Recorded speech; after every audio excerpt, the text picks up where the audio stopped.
तो दोस्तों, जिस मुनक नहर को दिल्ली के लोग सालों से सिर्फ एक गंदी और बदबू वाली नहर के रूप में देखते थे, आज उसी जगह पर एक साथ दर्जनों जेसीबी, एक्सकवेटर, डंपर और हैवी मशीन्स दिन रात काम कर रही है। अवैध अतिक्रमण हटाया जा रहा है, सालों पुरानी गंदगी साफ की जा रही है। आप लोग जानते हैं, अवैध अतिक्रमण दिल्ली की जो है सबसे बड़ी समस्याओं में से एक समस्या है, जिसको लेकर कोर्ट ने भी सख्त टिप्पणी की है कि इस तरह के अवैध अतिक्रमणों को बर्दाश्त नहीं किया जाएगा, खास करके जो सरकारी भूमि पर बने हैं, जिनके कारण विकास कार्यों में रुकावट आ जाती है। तो इसी कारण आज की डेट में आप लोग देख रहे होंगे दिल्ली के कई जगह पर अवैध अतिक्रमण को हटाया जा रहा है, और वही मुनक नहर के आसपास के जो भी पोर्शन थे जहां पर भी अवैध अतिक्रमण था उसको हटाया गया, क्योंकि यहाँ पर जो है बहुत बड़ा प्रोजेक्ट शुरू हुआ है। ठीक है, कैनाल की सफाई भी हो रही है और सरकार का दावा है कि छठ पूजा से पहले इस पूरे एरिया की तस्वीर जो है वो बदल दी जाएगी। लेकिन सबसे बड़ा सवाल ये है, आखिर इतनी बड़ी तैयारी क्यों? मुनक नहर पर इतना पैसा क्यों खर्च किया जा रहा है? और क्या सच में यहाँ दिल्ली का अगला रिवर फ्रंट बनने वाला है? क्या इस प्रोजेक्ट के साथ ही 5,000 करोड़ रुपए की एलिवेटेड रोड का सपना भी सच होने वाला है? तो आज की वीडियो में हम जानेंगे इस पूरे प्रोजेक्ट की हर छोटी बड़ी बातें, और सारी बातें होंगी फैक्ट्स के साथ। तो सबसे पहले समझते हैं कि मुनक नहर आखिर क्या है। तो देखिए, बहुत से लोगों को लगता है कि दिल्ली की एक छोटी सी कैनाल है, लेकिन रियलिटी से काफ़ी बड़ी है। ठीक है, मुनक कैनाल असली में वेस्टर्न यमुना कैनाल सिस्टम का हिस्सा है। इसकी शुरुआत हरियाणा के मुनक के पास होती है, और लगभग 102 किलोमीटर का एक कैनाल सिस्टम है जो हरियाणा से होते हुए दिल्ली के हैदरपुर तक पानी पहुंचाता है। और ये दिल्ली के पीने के पानी का सबसे महत्वपूर्ण सोर्सेस में से एक माना जाता है। अगर एक कैनाल कुछ दिन के लिए भी बंद हो जाए तो दिल्ली के कई लाखों इलाके में पानी की सप्लाई जो है प्रभावित हो सकती है। और इसी वजह से मुनक कैनाल को सिर्फ एक नहर नहीं बल्कि दिल्ली की वाटर लाइफलाइन भी कहा जाता है। अब फिर प्रॉब्लम थी क्या? अब घूम फिर के सवाल आता है कि जब ये इतनी इंपॉर्टेंट कैनाल है तो इसकी इतनी खराब हालत कैसे हो गई? कई सालों तक कैनाल के किनारे अतिक्रमण बढ़ता चला गया। कंस्ट्रक्शन का जो मलबा वगैरह होता था यहाँ पर डंप होने लगा। प्लास्टिक और म्युनिसिपल वेस्ट जमा होता गया।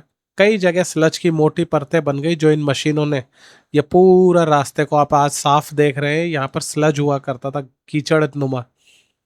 कई जगह फुटपाथ, सर्विस रोड सब टूट गए थे, उसको भी डेवलप करना। तो नतीजा ये हुआ कि घूम फिर के ये जो पब्लिक की एसेट होनी चाहिए थी ये जगह, वो धीरे धीरे निग्लेक्टेड जोन में आ गई। अब लोकल लोगों को बदबू, गंदगी, सेफ्टी इशू, इन सभी का सामना करना पड़ता था। इसी वजह से नए डेवलपमेंट प्रोजेक्ट की जो जरूरत थी वो महसूस हुई। अब बात करते हैं अब क्या हो रहा है ग्राउंड पर। अगर आपने रीसेंट वीडियो या ग्राउंड फुटेज देखी होगी हमारी, तो आपने देखा होगा और आपने नोटिस भी किया होगा कि कई जगह पर बड़ी बड़ी मशीनों को डिप्लॉय किया गया है। जेसीबी, एक्सकवेटर, डंपर, अर्थ मूवर और लेबर टीम्स जो यहाँ पर आई हुई हैं, सब मिलके पुरानी मिट्टी, स्लज, डिबरी, इन सबको यहाँ से हटा रही है।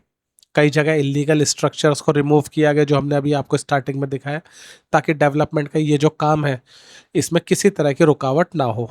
और सरकार ने प्रोजेक्ट का ऑब्जेक्टिव कनाल की सफाई, ब्यूटिफिकेशन और पब्लिक फैसिलिटीज का विकास भी साथ के साथ बताया है। अब छठ पूजा से पहले क्या बदलेगा ये समझते हैं। देखिए, इस प्रोजेक्ट का सबसे बड़ा फोकस सिर्फ क्लीनिंग पर नहीं है। गवर्नमेंट का टारगेट है कि छठ पूजा से पहले कैनाल को धीरे धीरे अच्छे से डेवलप करके, यहाँ पर सीढ़ियाँ वगैरह, कल को जब पानी यहाँ छोड़ा जाएगा, डिवोटीज लोग यहाँ आएंगे, तो वो लोग यहाँ पर सुरक्षित, व्यवस्थित, इस तरीके से यहाँ उनको रिलैक्स माइंड के साथ लाया जाए, ताकि गंदगी का कोई यहाँ पर हल्का सा भी कण ना हो। अब प्लानिंग के मुताबिक यहाँ परमानेंट छठ घाट, कंक्रीट स्टेप जो आप सीढ़ियाँ देख रहे हैं, साफ और एक्सेसिबल बैंक, क्योंकि पानी जब भरा जाएगा तो साफ सुथरा चाहिए, पब्लिक की amenities, service road, footpath, green landscaping.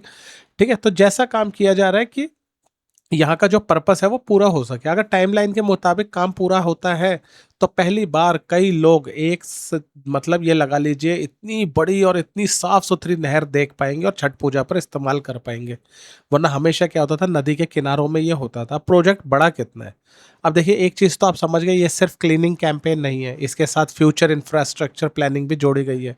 अगर दिल्ली गवर्नमेंट के मुताबिक माने तो मुनक कैनाल के ऊपर लगभग 5,000 करोड़ के एलिवेटेड रोड का प्लान्स भी अनाउंस किया गया है। और इस प्रपोज कॉरिडोर का उद्देश्य इंद्रलोक मेट्रो से अर्बन एक्सटेंशन रोड तक पूरी कनेक्टिविटी, और यहाँ पर जो ट्रैफिक जाम होता है लंबा लंबा, उस सब को यहाँ से पब्लिक के लिए जो है आसान बनाना है। अब ये एलिवेटेड रोड और कैनाल रिजुविनेशन अलग कंपोनेंट्स जरूर है, लेकिन दोनों को एक ही कॉरिडोर डेवलपमेंट विजन का हिस्सा बताया गया है। अब किन एरियाज को फायदा होगा? देखिए, गवर्नमेंट के मुताबिक ये जो प्रोजेक्ट है, ये सड़क डेवलपमेंट इन सबसे शालीमार बाग, पीतमपुरा, केशवपुरम, एनएसपी, नेताजी सुभाष पैलेस, पंजाबी बाग, कोहत एनक्लेव और आसपास के कई इलाकों को फायदा मिलेगा। यहाँ नए public space, service road, connectivity, ये सब इम्प्रूव होने की उम्मीद की गई है। अब थोड़ा सा चैलेंजेस की भी बात करते हैं। ठीक है, प्रोजेक्ट को अनाउंस करना तो आसान होता है, लेकिन ग्राउंड पर उसे टाइम पर कंप्लीट करना बहुत मुश्किल होता है। लेकिन उसके बावजूद यहाँ पर काम की रफ्तार बहुत तेज पकड़ रही है। ठीक है, कैनाल के किनारे सफाई, स्लज रिमूवल, एनक्रोचमेंट हटाना, landscaping, road work, public facility, ये सब काम देखिए कोऑर्डिनेशन मांगते हैं। इसलिए अगले कुछ महीने इस प्रोजेक्ट के लिए काफ़ी इंपॉर्टेंट होंगे। अब सवाल यह है कि क्या मुनक नहर वाकई दिल्ली का अगला आइकॉनिक पब्लिक कॉरिडोर बन सकती है? 5,000 का एलिवेटेड रोड क्या यहाँ की तस्वीर बदलेगा, और इस प्रोजेक्ट का दिल्ली के water management, environment, property values पर क्या असर पड़ेगा? ठीक है, कैनाल रिविजन, ये जो रिजुविनेशन के लिए दिल्ली सरकार ने लगभग 102.6 करोड़ का प्रोजेक्ट प्लान किया है। और इस प्रोजेक्ट का फोकस सिर्फ कैनाल साफ करना नहीं है, बल्कि इसका ऑब्जेक्टिव यह है कि मुनाक कैनाल का जो कॉरिडोर को एक पब्लिक फ्रेंडली अर्बन स्पेस में बदला जाए। देखिए, पूरा लेफ्ट राइट दोनों तरफ यहाँ साइकिलिंग ट्रैक से लेके ग्रीन कॉरिडोर बनाने की जो है पूरी प्लानिंग है। यहाँ पर देखिए नहर पे कितने सारे लोग, आप बच्चे यहाँ खेलते कूदते आपको दिखेंगे। अब इसमें जो सबसे इंपॉर्टेंट पॉइंट शामिल है उनकी बात सुन लेते हैं कि कैनाल की डीप क्लीनिंग और डिसिल्टिंग, कैनाल बैंक की रिपेयरिंग, स्ट्रेंथनिंग, इलीगल डंपिंग को रोकना, green landscaping, walking track, cycling track, decorative lighting की भी बात चल रही है। सिटिंग एरिया, यहाँ बैठने के लिए सीटिंग होना चाहिए, सीट्स होनी चाहिए। पब्लिक टॉयलेट, ये सबसे इंपॉर्टेंट मुद्दा है पब्लिक टॉयलेट का, क्योंकि कई दूर दूर टॉयलेट होने की वजह से काफ़ी दिक्कत आती है। रोड का डेवलपमेंट जो आप देख रहे हैं, छठ घाट का डेवलपमेंट, प्लांटेशन ट्रैक, मतलब फ्यूचर में आप ये मान के चलिए कि यहाँ पर बहुत कुछ होने वाला है। अगर आप ग्राउंड फुटेज देखते हैं तो सबसे पहले नजर आती है कहीं जहां जहां गंदगी है उस पे काफी पोर्शन क्लीन है, लेकिन बीचों बीच ये देखिए ये पोर्शन पूरा क्लीन कर लिया गया। एक समय यह हरे कलर की वही पूरी की पूरी काई जमा थी, और इन सब में इन मशीनों का crawlers, excavator, hydraulic excavator, dumper, water tanker, earth compactors, इन सब मशीनों को अलग अलग तरीके से यूज करके ये पूरा क्लीन किया। और लेबर वर्कर्स लोग तो हैं ही हमारे, जो अपना पूरा जिंदगी यहीं बिता दी इन लोगों ने। और उसके बाद बैंक को रीशेप भी किया जा रहा है। देखिए, इलीगल इंक्रोचमेंट हटाना इतना जरूरी क्यों था? आप लोग जानते हैं कई जगह सर्विस रोड पर टेम्पररी स्ट्रक्चर बन गए थे, कई जगह कंस्ट्रक्शन का मटेरियल डंप होने लग गया, कई जगह मूवमेंट तक मुश्किल हो गई थी, यहाँ से चलना फिरना लोगों को दिक्कत हो गई थी। तो डेवलपमेंट तभी पॉसिबल होता है जब पूरा अलाइनमेंट क्लियर हो। इसी वजह से सबसे पहले एनक्रोचमेंट रिमूवल पर फोकस किया गया था। अब छठ पूजा पर क्या बदलेगा? देखिए, हर साल हजारों लोग छठ पूजा के लिए टेम्पररी घाट का यूज करते हैं, कई जगह सेफ्टी कंसर्न भी रहता है। और अगर करंट वर्क टाइमलाइन के मुताबिक ये जो प्रोजेक्ट है ये अगर कंप्लीट हो गया तो डिवोटीज को कितना फायदा होगा। एक तो बेटर एक्सेस मिलेगी रोड की, साफ surrounding, strong embankment, better lightning, organised ghat, public convenience facility. मतलब इससे क्राउड का मैनेज करना और क्राउड मैनेजमेंट बहुत आसान हो जाएगा। लेकिन याद रहे कि किस एक्सटेंट तक काम छठ से पहले कंप्लीट होगा, या एग्जीक्यूशन प्रोग्रेस पर डिपेंड करेगा, है ना। अब बात करते हैं 5,000 करोड़ एलिवेटेड रोड की।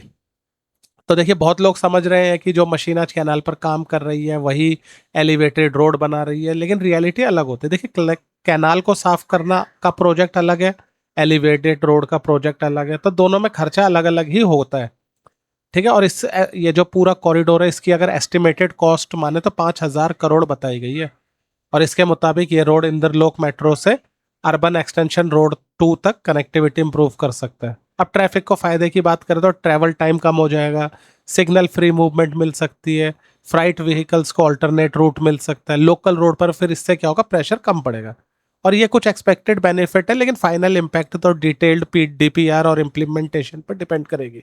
अब इन्वायरमेंट की बात करें तो जब ये कैनाल साफ हो गया तो आप लोग खुद यहाँ पर फर्क देख पाएंगे। ठीक है, ये जो ये जितना भी कैनाल की क्लीनिंग हो रही है, इस सबसे सबसे बड़ा इम्पैक्ट यहाँ के पेड़ पौधे, जीव जंतु, जानवरों, इन पर पड़ेगा। और यहाँ जो रहती है पब्लिक उस पर ही, क्योंकि सॉलिड वेस्ट कम होता चला जाएगा, बदबू में भी कमी आ जाएगी। इलीगल डंपिंग अगर रुक जाएगी तो ये लगा लीजिए यहाँ पर साफ सुथरा भी रह जाएगा, ग्रीन बेल्ट डेवलप करना आसान होगा, और पब्लिक को काफ़ी सारा स्पेस भी मिल जाएगा इन्जॉयमेंट के लिए। और प्रॉपर्टी प्राइसेस, सबसे इंपॉर्टेंट चीज़, जहाँ भी इंफ्रास्ट्रक्चर इंप्रूव होता है वहाँ आसपास के कमर्शियल रेसिडेंशियल डिमांड भी बढ़ जाती है। तो यहाँ के लोगों को सीधा ये फ़ायदा होगा कि इनकी प्रॉपर्टी वैल्यू बन जाएगी जब यहाँ walking track, green areas, better road, improve connectivity, ठीक है, तो पूरा का पूरा एरिया की जो अट्रैक्टिवनेस है उसको बढ़ा देगी। लेकिन प्रॉपर्टी प्राइसेस कितने बढ़ेंगे ये मार्केट कंडीशन और प्रोजेक्ट कंप्लीशन पर डिपेंड करेगा।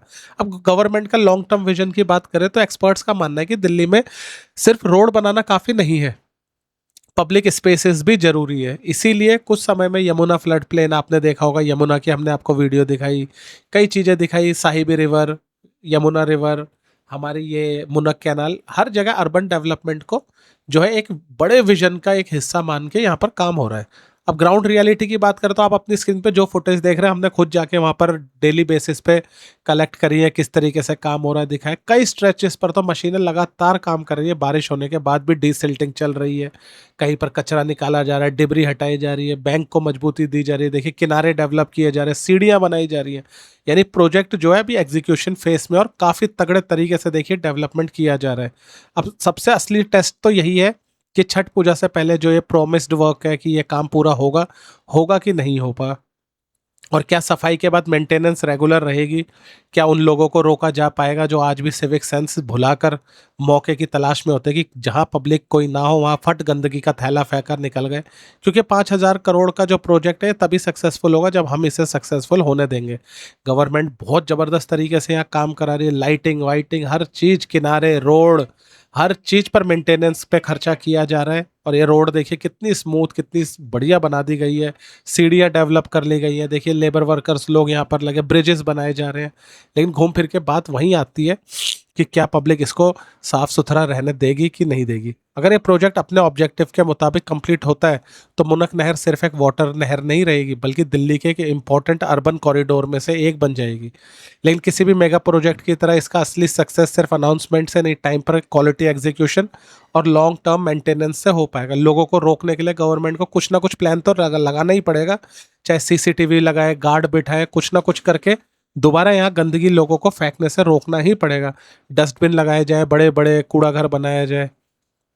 ठीक है, अब आप भी एक आध चीज़ बताइए कि आपको क्या लगता है कि क्या मुनक नहर का जो है डेवलपमेंट दिल्ली की तस्वीर बदल देगा, या फिर ये भी एक और अनाउंसमेंट बन के रह जाएगा। अपनी राय हमें कमेंट में ज़रूर बताएं और आप लोगों तक आगे इसका जो भी अपडेट आएगा लेकर आते रहेंगे। हमारे चैनल को सब्सक्राइब करें, कोलैब वाले भी ज़रूर सब्सक्राइब करना ताकि कई बार दूसरे चैनल पर वीडियो डलते वो भी आप तक मिले, और कमेंट करके अपनी राय हमें ज़रूर बताएं। तो